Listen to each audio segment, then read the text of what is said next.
Você já percebeu que a gente se sente cada vez mais culpado por desejar descansar?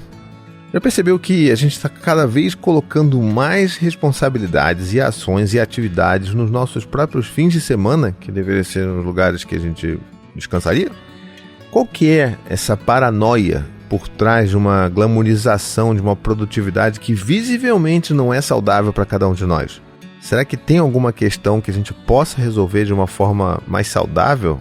Vamos conversar então um pouco sobre isso hoje, tá bom? Sobre essa obrigatoriedade de uma produtividade insana nesse episódio. Vem comigo?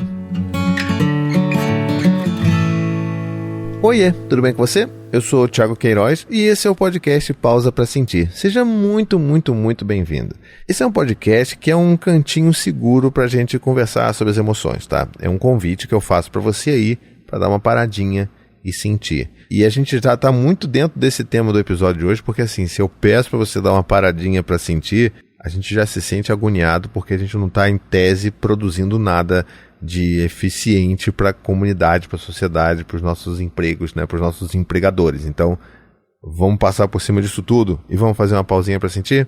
Eu sou psicanalista, pai, escritor e também podcaster. Por isso que eu resolvi criar mais esse podcast aqui, para a gente poder bater um papo com calma, para a gente falar sobre todas essas questões que estão ali, escondidas embaixo do tapete. E a minha vontade maior é que esse podcast justamente se torne parte da sua jornada de autoconhecimento por aí, para a gente transformar as nossas relações e curar as nossas feridas. Então, pare um pouco, pega um café, pega um suco, pega qualquer coisa para beber e ouça essa conversa. Faça uma pausa para sentir.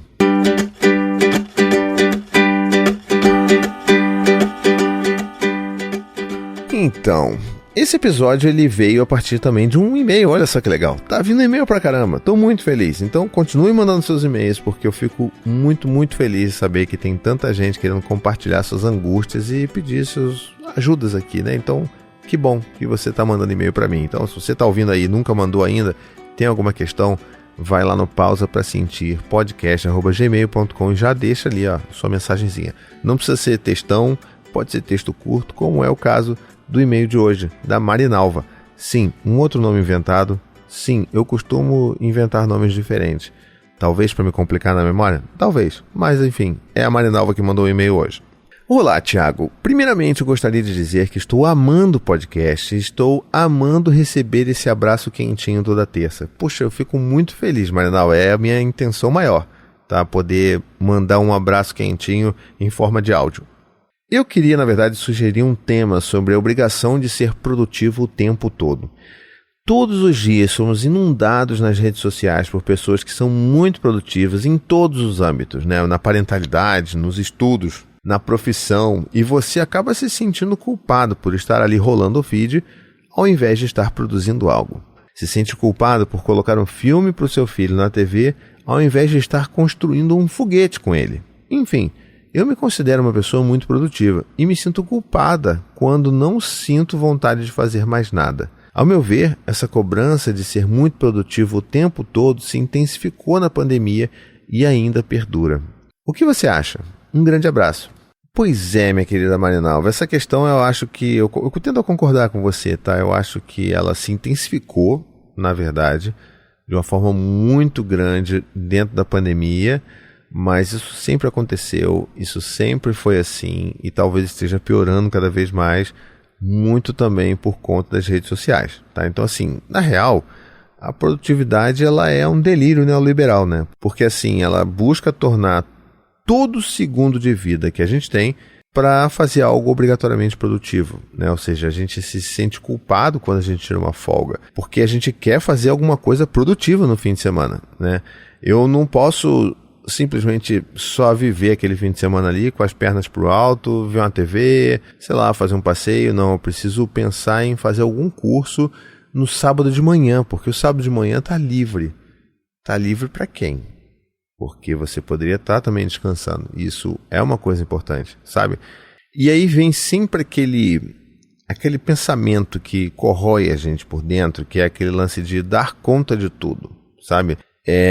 Talvez essa seja inclusive uma das perguntas que um dos comentários, vamos dizer assim, né, que eu mais receba ao longo dos anos com o meu trabalho sobre parentalidade, não esse aqui especificamente, né, no Pausa para Sentir, mas lá no Thiago Queiroz, no Paizinho Vírgula, muita gente, pelo fato de eu ter 4 filhos, me pergunta isso, sabe? Como é que vocês dão conta de tudo? E a minha primeira devolutiva para essa pergunta é: o que é esse tudo? A gente não sabe direito o que é esse tudo. Eu posso dizer que, de acordo com as minhas expectativas, eu consigo dar conta de tudo. Ou seja, meus filhos estão sobrevivendo, estão vivendo, né? Não estão passando por dificuldades, não estão passando fome, não estão, sabe, sendo negligenciados de forma alguma. Então, para mim, eu acho que eu estou conseguindo dar conta. Eu consigo manter um emprego, eu consigo produzir uns episódios aqui, consigo fazer minha rotina de exercício, minha esposa também consegue fazer a rotina de treino dela. Então, a gente consegue. Se esse é o tudo, se essa é a expectativa, então eu consigo dar conta de tudo. Mas esse é o meu olhar. O olhar de outra pessoa, o olhar de uma pessoa de fora, que vai olhar minha casa, vai olhar, às vezes, a louça se acumulando por 2 dias seguidos, até chegar no ponto de que a gente não tem mais prato na casa, e aí eu falo assim, eu vou ter que dar um jeito nessa louça aqui. E aí eu vou lá e passo um tempão na louça e tal, entupo a lava-louça de coisa, sobra coisa que entope, né, enche a lava-louça de itens, e aí eu tenho que terminar a lavação na mão ali, ó, pá, na pia e tal. Então, se você acha que isso é dar conta de tudo, beleza. Mas eu sei que tem muita gente que vai olhar isso e vai falar, nossa, eles não dão conta de tudo. Então, assim, vai ter muita gente que vai olhar pra minha sala nesse exato momento. Eu tô gravando de noite, tá? Então, assim, pra você, caso você não me acompanhe já há muitos anos, eu sempre gravo as coisas que eu faço de noite, porque é quando tá todo mundo aqui em casa dormindo e eu posso me dedicar e parar e pensar e falar sobre as coisas que eu acho que eu preciso falar, né, nos meus conteúdos aí na internet. Mas tem muita gente que, se olhar a sala nesse exato momento, de noite, vai ver um monte de Lego espalhado pela sala e vai falar assim, meu Deus, que absurdo, a sala deles é uma zona. O dia acabou e ninguém arrumou aquela sala. E tá uma bagunça. Então, talvez para essa pessoa eu não consiga dar conta de tudo.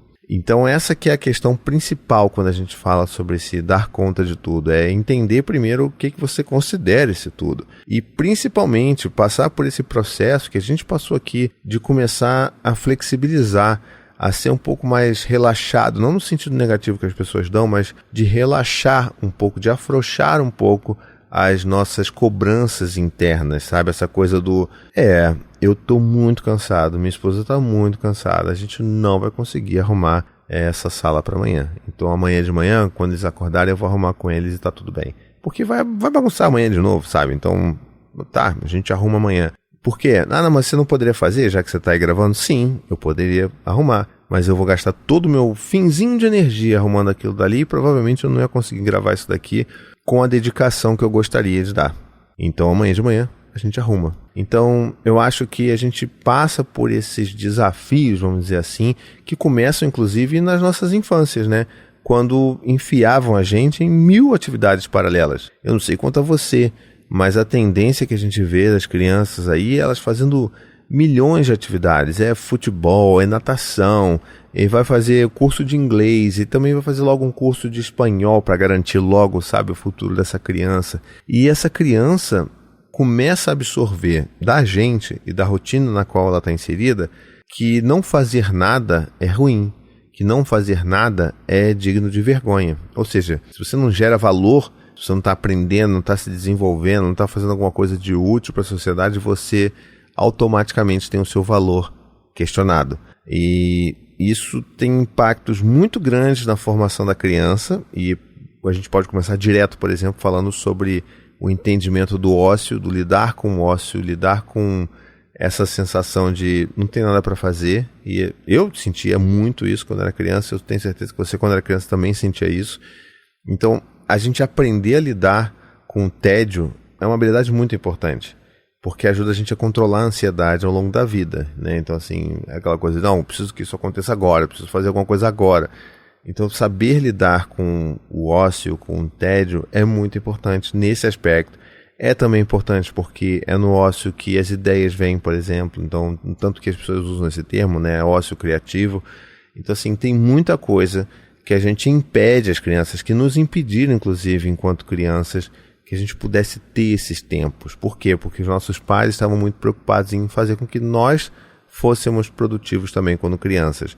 E porque eles também não sabiam lidar com essas questões, né? Eu lembro que eu sempre recebi uma resposta meio grosseira quando eu falava pro meu pai e pra minha mãe que eu tava entediado. E aí, assim, era sempre uma coisa que desestabilizava os adultos na casa. E hoje em dia, por exemplo, com os meus filhos pequenos, eu já cansei de ouvir os meus filhos falando, ai, tô entediado. E aí a minha resposta é muito diferente do que eu ouvia lá atrás. E claro, não veio fácil, eu tive que elaborar esse tipo de resposta, entender que isso é ok também. Mas, então assim, eu normalmente hoje converso e falo assim, olha, poxa, que bom que você tá entediado, porque quer dizer que daqui a pouco vai vir alguma ideia muito bacana na sua cabeça, de alguma coisa muito legal que você vai querer fazer. É importante a gente ter esses momentos também de não pensar em nada. É importante ter esses momentos que você tá em casa sem ter nenhuma obrigação, nenhuma atividade a ser feita. Você está em casa sozinho com seus pensamentos. Você vai daqui a pouco ter uma ideia de um novo projeto, de montar Lego, você vai querer reler algum livro que você já tenha lido, ou você vai querer correr lá fora e brincar de bola. Alguma coisa vai aparecer, mas essa coisa só vai aparecer se você viver esse tédio, se você passar por isso daí, porque isso é importante para você. Poxa, imagina se a gente tivesse ouvido isso de uma forma rotineira quando a gente era criança. Talvez a gente tivesse menos gatilhos de ansiedade na vida, porque a gente saberia entender o tempo das coisas, entender que o não pensar, o não ter algo para fazer, que isso também tem o seu valor.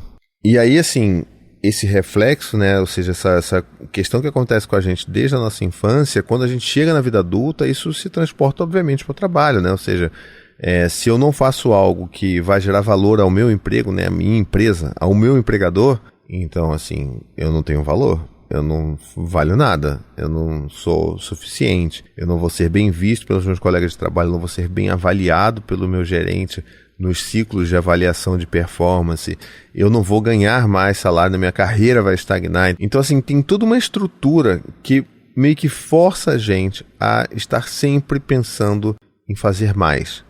Sempre pensando em fazer algum curso de formação, algum curso de extensão para melhorar o que a gente faz no trabalho. Sempre. E isso, gente, drena a nossa essência. Nós não somos máquinas, nós não fomos feitos para isso.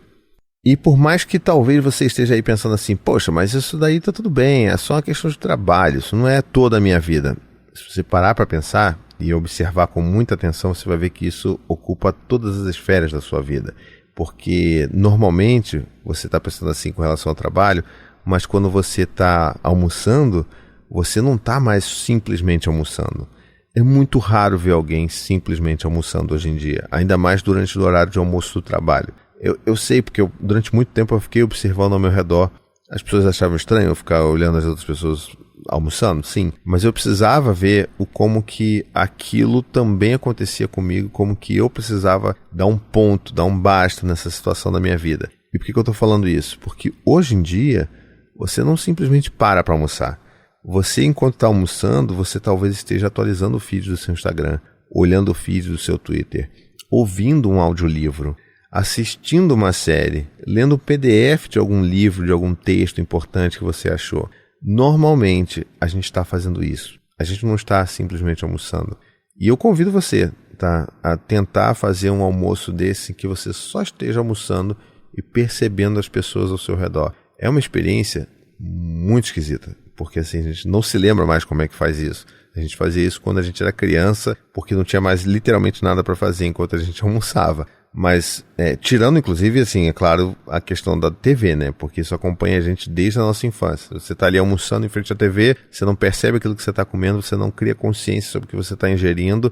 Isso também, inclusive, tem um impacto na sua nutrição, da mesma forma que a gente faz hoje em dia com o celular. Mas a gente sabe muito bem que hoje a distração, a necessidade de ser produtivo é tão grande que ela invade a nossa mísera 1 hora de almoço quando a gente está trabalhando. Quer mais exemplo? Eu posso te dar muitos mais exemplos aqui. Inclusive um exemplo bem recente, quando aconteceu a virada do ano, né? Assim, a gente virou ali de 2023 para 2024.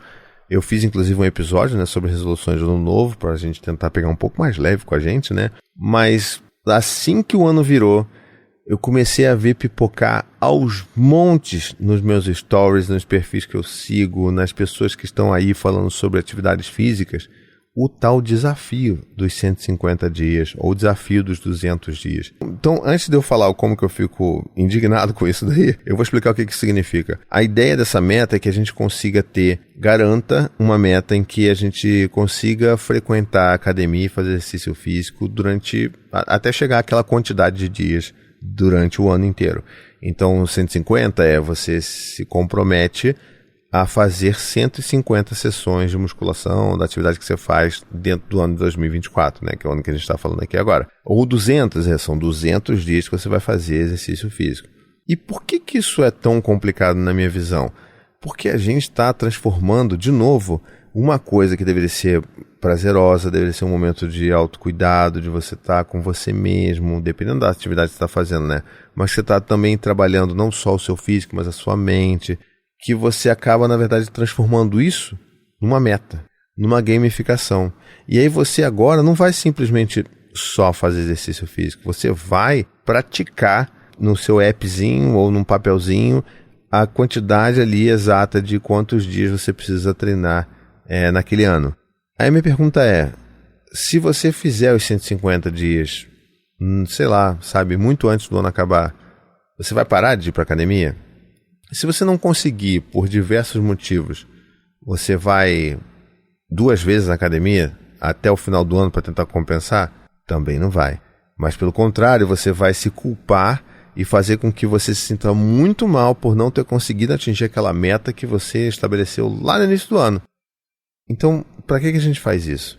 Eu sei que algumas pessoas funcionam bem com metas assim, tá? Então, assim, se isso funciona para você que está me ouvindo, vai lá. Tá tudo bem, mas eu só peço que você fique atento ou atenta para o tipo de gatilho que atividades como essa, que metas como essa vão causar ou podem potencialmente, né, causar em você.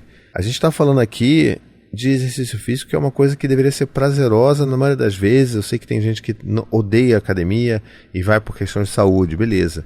Mas às vezes você está procurando uma outra atividade, você está começando a se apaixonar, mas aí você transforma aquilo num dia 1 de 150, dia 2 de 150, dia 3 de 150.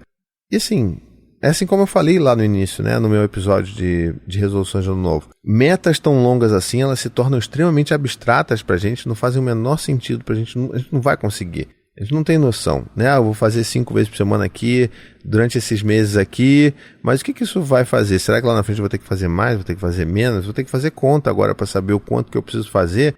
Não faz sentido, sabe? Eu não preciso fazer disso algo ainda mais penoso para mim. Não, eu tenho que ir porque eu tenho que fazer 200 dias. Para mim, pessoalmente, funciona muito melhor quando eu coloco essas metas mais curtas, mas metas focando no meu bem-estar. O meu número ideal é ir 6 vezes por semana na academia, nem que seja treininho de 50 minutos. Mas eu vou, e eu não vou porque eu quero marcar para conseguir marcar ali e bater a meta da minha semana. Eu quero ir porque eu sei que faz bem pra caramba pra mim. Porque eu me sinto bem. Porque mesmo às vezes, quando eu não estou muito afim de ir, quando eu acabo, eu sempre fico muito grato por mim mesmo por ter conseguido unir forças para conseguir fazer aquilo dali, sabe? Então, eu quero ter essa minha meta, mas vão ter semanas que eu vou só fazer treino 4 vezes, ou 5 vezes, ou 3 vezes, ou nenhuma vez se eu me machucar, ou se eu estiver doente, sabe? Então, eu não quero que isso daí se torne um peso de fiquei doente. Nossa, eu vou ficar, além de doente, com raiva de mim mesmo, porque eu estou perdendo esses dias que vão me atrapalhar lá na minha meta de 200 dias por ano. Não, sabe, assim, não quero que isso aconteça. Então, é tudo uma forma da gente encarar a nossa vida e tentar transformar em números que são, né, ou seja, em metas que são mensuráveis nas atividades que a gente está fazendo. E assim, para quê, né? Só para fazer com que a gente fique ainda mais aprisionado nisso tudo. Isso, inclusive, é o que nos leva a essa exaustão crônica, né, que acabou sendo romantizada pela sociedade como um todo, né? Então, assim, é legal hoje em dia você falar que você está detonado, né? Se você vai ali na sua roda de colegas de trabalho, é uma medida de sucesso você falar que você está exausto, que você não aguenta mais, que você ficou nos últimos 3 dias que você trabalhou até 11 horas da noite. É uma meta ainda mais interessante, mais assim, caramba, essa pessoa trabalha muito mesmo, você falar que você está na base da medicação controlada. Então a gente está tão mergulhado nesse problema que a gente hoje em dia acha legal falar que a gente está exausto ou falar que a gente tá com vício em cafeína, ou falar que a gente tá, sei lá, sabe, tomando medicação controlada. Isso não deveria ser mérito, isso deveria ser sinal de alerta. E aí demora, é difícil a gente perceber isso, mas para e pensa aí agora. Isso tudo é meio como se a gente falasse das coisas sem se dar conta daquilo que elas realmente representam, daquilo que a gente realmente está dizendo. Que seria mais ou menos assim, a minha forma de viver e de trabalhar está me adoecendo tanto que eu literalmente preciso de medicamentos para passar por isso, para viver por isso. Será que isso deveria realmente ser um medidor de sucesso numa carreira, de comprometimento com o trabalho? Não deveria. E é assim que a gente vê cada vez mais forte isso acontecendo ao nosso redor. Agora eu vou fazer uma meia-culpa aqui, tá bom? Porque assim, esqueci o nome dela, hein, gente? Peraí, deixa eu tentar lembrar. Rosilda? Será que é Rosilda? Eu não vou olhar não, tá? Vou fazer essa brincadeira com você que tá me ouvindo aqui. Talvez seja Rosilda. Se não for, é outra pessoa, mas é a pessoa que escreveu aqui. Bom, e aí uma das coisas mais importantes que ela falou no e-mail dela foi justamente o fato de que ela percebe que esse problema da busca incessante pela produtividade, ela começou na pandemia. Então, vou fazer um meia-culpa aqui contando um pouco da minha história, mas, de novo, eu não acho que começou, eu acho que se intensificou ali, porque já que você está em casa, dá para você fazer muito mais outras coisas, porque você não vai perder o tempo que você perdia no transporte, no ônibus, no metrô indo para o trabalho, no trânsito indo para o trabalho. Ou seja, o tempo que eu já perco precisando me locomover antes da pandemia e que agora muita gente voltou a trabalhar também presencialmente, esse é um tempo perdido que você também tem que tornar ele em algo produtivo. Muitas pessoas, inclusive, fazem cursos, leem livros e tudo mais durante esses trechos. Mesma coisa, você está querendo ser produtivo com todo segundo da sua vida. Isso daí, a partir da perspectiva da pandemia, bom, você não vai ter mais isso, você vai estar em casa. Então, em casa, você consegue fazer mais coisas. Então, se você faz mais coisas, você vai fazer mais coisas por você mesmo também. E daí que veio, por exemplo, a minha vontade de fazer uma nova formação, que é de psicanalista. Olha só o meia-culpa aparecendo aqui. Então, assim, ao mesmo tempo que muita gente começava a fazer postagens nas redes sociais falando, não, eu tô aqui fazendo yoga dentro de casa, porque eu vou me fortalecer, eu vou me conhecer melhor dentro dessa pandemia. Eu vou fazer um curso online também, porque isso aqui vai me ajudar dentro do período que eu tenho aqui dentro de casa a fazer outras coisas e aprender novas habilidades. Eu vou fazer, sei lá, uma formação nova. E aí foi exatamente isso que eu fiz, né? Então, assim, esse lugar de querer construir algo eficiente, produtivo, com o tempo que você está em casa, isso é também extremamente danoso. No meu caso, teve um final feliz, digamos assim, porque eu consegui me formar. Mas eu me formei em psicanalista muito mais tempo do que normalmente as pessoas se formam, tá? Então, assim, eu demorei uns 4 anos para conseguir me formar, quase 5 anos para me formar, e não me arrependo disso. Eu fiz no meu tempo, no tempo que sobrava, mas não de uma forma que aquilo me massacrasse, sabe? Assim, não, todo dia eu preciso ler 2 horas sobre psicanálise para poder andar com a minha formação. Não. Eu lia quando eu podia, eu lia quando eu estava bem para isso, porque eu queria que fosse um processo prazeroso também, inclusive. Então, assim, isso veio, né, tem um meia-culpa aqui, trouxe um benefício imenso para mim aqui, que estou falando hoje para você enquanto psicanalista, mas sim, veio desse lugar da gente tentar encaixar qualquer coisa dos nossos segundos preciosos de vida para fazer alguma coisa mais produtiva, ou que faça com que a gente melhore de vida. E já que a gente está chegando agora ao finalzinho do nosso episódio, eu vou soltar aqui as minhas 2 dicas, tá bom? Dicas práticas para a gente conseguir entender e tentar praticar um pouco melhor, né? O que a gente pode fazer para contrabalancear essa paranoia que existe na sociedade de ser produtivo, ao máximo produtivo, ou fazer o máximo de coisas ao mesmo tempo, beleza? A primeira dica é: tenta transformar em rotina, mas não em meta, tá bom? Vamos lembrar da história lá dos 150 dias, 200 dias. Então, tenta transformar em rotina, mas não em meta, um dia de folga na sua semana, sem cobranças, sem produtividade. É puro ócio mesmo. Faz o que der na telha, tá bom? Sem sentir culpa. Por que eu tô falando isso? Isso também é um exercício que eu faço aqui em casa com a minha esposa, com a Anne, porque normalmente, quando a gente está numa pegada muito grande de trabalho, cuida das crianças, cuida da casa, cuida do trabalho, cuida da criança, cuida da casa, a gente chega no fim de semana, às vezes a gente quer usar o tempo do fim de semana para fazer coisas também, para resolver coisas. E por mais que resolver coisas sejam importantes, algumas sejam até urgentes, a gente precisa lembrar que o tempo do ócio é também importante. Então, esse era um dos combinados que eu fazia sempre com a Anne de: amor, olha só, esse fim de semana eu quero que no sábado a gente não pense em fazer nada. Se no meio do sábado a gente pensar em sair para dar um rolezinho na pracinha, ou sei lá, passear no shopping, ver um filme, a gente vai fazer isso na hora. Mas eu não quero ter uma obrigação. Não, a hora tal tem que estar em tal lugar, a hora tal tem que estar em tal lugar. Não, a gente precisa desse sábado para descansar. E isso mudou muito a forma como a gente descansava e levava os nossos fins de semana com mais leveza, sabia?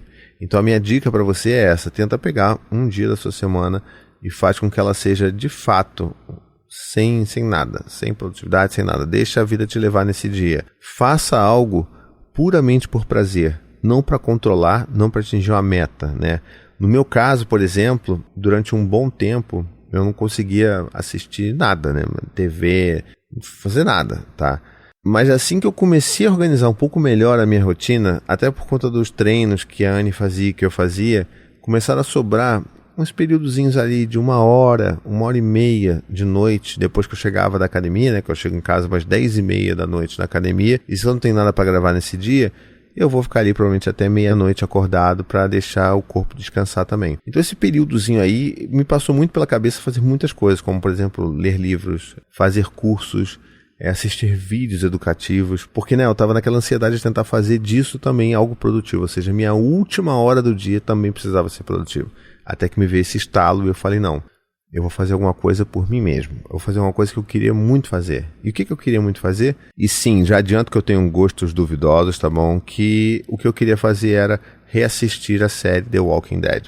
Muita gente detesta, eu adorava sempre e eu queria assistir tudo. Por mais que no final todo mundo falava que ficou uma porcaria, eu queria, com os meus olhos, ver que ficou uma porcaria mesmo e terminar aquilo ali, terminar aquele ciclo. Já adianto, recentemente terminei e, de fato, é uma porcaria, tá bom? Não me arrependo de ter visto, porque eu queria ter dado esse fechamento, mas pra mim foi muito especial ver um negócio que eu queria ver há muito tempo, que há anos eu tinha parado de ver por causa da vida, e não porque eu não gostava mais. E era um momento gostosinho, que eu tava ali, via um negocinho, pá, gostava, então, não sei o que. Aí começaram a ver os episódios que eu ainda não tinha visto, então eram coisas inéditas pra mim. E aí eu acabei o The Walking Dead e falei, poxa, gostei desse negócio, vou assistir o que agora? Vou assistir o spin-off do The Walking Dead, que é o Fear the Walking Dead. Olha só como é que é, né? Como é que realmente os meus gostos são duvidosos, né? Então, não julgue, tá bom? Você vai ter os seus gostos diferentes aí também, eu não vou julgar. Mas faça alguma coisa que você queira, por mais que seja boba, que seja pequena, que não te leve a nenhuma elevação espiritual ou profissional, mas você precisa, tá? Porque assim, são esses momentos que a gente também consegue despressurizar um pouco o que está passando na nossa cabeça, no nosso coração, tá bom? E a dica número 2 é o seguinte: combine com alguns amigos seus que já ouviram ou que vão ouvir esse episódio aqui de podcast para que vocês sejam alertas um do outro. E o que eu quero dizer com isso? Eu quero dizer que quando a gente estiver caindo de novo nesse conto da carochinha da produtividade humana, para que a gente tenha pessoas em quem a gente confia para justamente falar isso: olha, você está querendo fazer curso demais aí, vamos dar uma segurada, você está querendo ser produtivo demais, ó, você está voltando ali pro robozinho produtivista ali, ó, não vai por esse caminho não, cara, volta. Então é importante a gente ter essas figuras de apoio na nossa vida, sabe? Então eu aqui, por exemplo, tenho isso muito com a Anne, a gente está sempre se cobrando, fala assim, amor, olha só, eu acho que você está indo demais nessa questão, eu acho que você está tentando transformar uma coisa que era um hobby, que era uma atividade prazerosa para você, em algo que vai te consumir, te massacrar, te causar ansiedade. Eu acho que talvez não seja esse o caminho. Se você quiser fazer, tudo bem, você é seu apoio. Então, ter pessoas ao seu redor que pensem assim, que te dão esses sinais de alerta, é muito importante, porque assim, não dá pra gente lutar sozinho contra o mundo, sabe? A sociedade vai estar o tempo todo, as redes sociais, todo mundo vai estar sempre puxando você para tentar ser o mais produtivo possível, independente do nível da qualidade do resultado que você possa oferecer. Mas a gente vai precisar contrapor tudo isso, e contrapor tudo isso sozinho é muito mais difícil do que quando você está acompanhado por pessoas que você ama e que querem, né, querem o seu bem. Então, tenta encontrar isso, um grupinho de amigos, 1, 2, 3 amigos, que seja, a quantidade que for, e tenta conversar sobre esse episódio e tenta fazer esse acordo entre vocês, de que vocês vão ser esse alerta um para o outro de quando, né, a produtividade estiver apitando muito alto aí. Então isso ajuda demais na conta, tá, gente?